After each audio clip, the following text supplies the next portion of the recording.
Russia दुनिया का सबसे बड़ा देश है और सोचो क्या होगा अगर कोई इंसान इसे ईस्ट से लेकर वेस्ट तक पैदल पार करे तो कितना टाइम लगेगा। देखिए ईस्ट से लेकर वेस्ट तक 9000 किलोमीटर की दूरी है और ये सफर शुरू होगा ईस्ट से। ये सफर बहुत ठंडा होगा लेकिन धीरे धीरे वेस्ट आ जाएगा और यहाँ आने में लगभग 8 महीने लगेंगे। आइए जानते हैं कि भारत का कौन सा राज्य सबसे ज्यादा इंडियन सोल्जर सेना में भेजता है। और यकीन मानिए नंबर 1 सुनकर आप हैरान रह जाएंगे। 10वें नंबर पर है जम्मू कश्मीर जो 3% योगदान देता है। 9वें नंबर पर है उत्तराखंड जहां से 3.5% जवान सेना में जाते हैं। 8वें नंबर पर है हिमाचल प्रदेश, छोटी आबादी लेकिन 4% योगदान देता है। 7वें नंबर पर है मध्य प्रदेश, देश के दिल से 4% सैनिक निकलते हैं। 6वें नंबर पर है महाराष्ट्र, मराठा रेजिमेंट की धरती लगभग 5% योगदान देती है। 5वें नंबर पर है हरियाणा, छोटा राज्य लेकिन ताकतवर, करीब 6% योगदान। 4थे नंबर पर है बिहार, वीरता का प्रतीक, 7% सैनिक यहीं से आते हैं। 3रे नंबर पर है राजस्थान जो 7.5% का योगदान देता है। 2रे नंबर पर है पंजाब, शेरों की धरती, 8% योगदान। और पहले नंबर पर है उत्तर प्रदेश, अकेले यहाँ से आते हैं 15% से ज्यादा सैनिक। हैरान हो गए ना? आप कौन से स्टेट से हैं? कमेंट में बताइए। सोचो अगर एक दिन के लिए भारत की सारी ट्रेनें बंद हो जाएं, तो सबसे ज्यादा असर किन राज्यों पर पड़ेगा? नंबर 5 मध्य प्रदेश, देश का दिल जाने वाला, यहाँ से रोज गुजरती हैं करीब 800 ट्रेनें। नंबर 4 तमिलनाडु, दक्षिण का द्वार कहा जाता है, कन्याकुमारी से चेन्नई तक चलती हैं लगभग 950 ट्रेनें। Number 3 Paschim Bengal, land of intelligence यानी बुद्धिमानों की धरती, यहाँ रोज चलती हैं करीब 1100 ट्रेनें। Number 2 Maharashtra, India power state जो कभी नहीं सोता, यहाँ चलती हैं करीब 1500 ट्रेनें। Number 1 Uttar Pradesh, land of stations, यानी भारत का सबसे बड़ा रेल नेटवर्क, यहाँ से हर दिन दौड़ती हैं 1800 से ज्यादा ट्रेनें।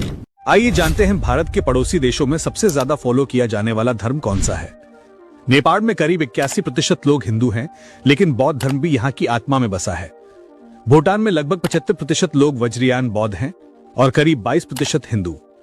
चीन में कोई आधिकारिक धर्म नहीं, लेकिन लोग बौद्ध धर्म, ताओवादी विचार और नास्तिकता को मानते हैं। बांग्लादेश में 90% मुस्लिम आबादी है, जबकि हिंदू करीब 9% है। श्रीलंका में 70% बौद्ध, 12% हिंदू और 10% मुस्लिम है। मालदीव्स में 100% आबादी सुन्नी मुस्लिम है और किसी भी दूसरे धर्म को मानना गैर कानूनी है। म्यांमार में 88% लोग बौद्ध धर्म को मानते हैं। अफगानिस्तान में 99% मुस्लिम है। यहाँ धार्मिक विविधता लगभग ना के बराबर है।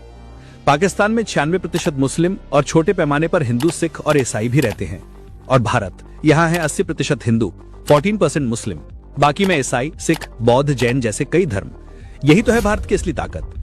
अगर आप इंडिया में रहते हो तो आपके लिए पाकिस्तान का मैप वैसा ही दिखता है जैसा हमने स्कूल की किताबों में पढ़ा है। लेकिन अगर आप पाकिस्तान में रहते हो तो वहां आपको पीओके और कश्मीर पाकिस्तान का हिस्सा दिखाया जाता है। और अगर आप चाइना में रहते हो तो वहां का पाकिस्तान का मैप तो और भी अजीब दिखता है। भारत में सिर्फ हिंदी ही नहीं बल्कि कई और भाषाएं भी बोली जाती हैं, जैसे हिंदी 44%, बंगाली 8%, मराठी 7%, तेलुगु 7%, तमिल 6%, गुजराती 5%, उर्दू 5%, कन्नड़ 4%, उड़िया 3%, मलयालम 3%, पंजाबी 3%, असमिया 1.3% और मैथिली 1.3%। यानी भारत सच में भाषाओं का खजाना है। कश्मीर से कन्याकुमारी तक लगभग 3475 किलोमीटर की दूरी तय करने में एक ट्रेन को करीब 35 घंटे लग जाते हैं। वहीं हवाई जहाज यही रास्ता केवल 4 घंटे में पूरा कर लेता है। भारत का सबसे तेज सुखोई फाइटर जेट इस सफर को सिर्फ 2 घंटे में नाप लेता है। लेकिन जब बात अग्नि 5 मिसाइल की आती है तो वही दूरी यह मिसाइल महज 8 मिनट में पार कर लेती है।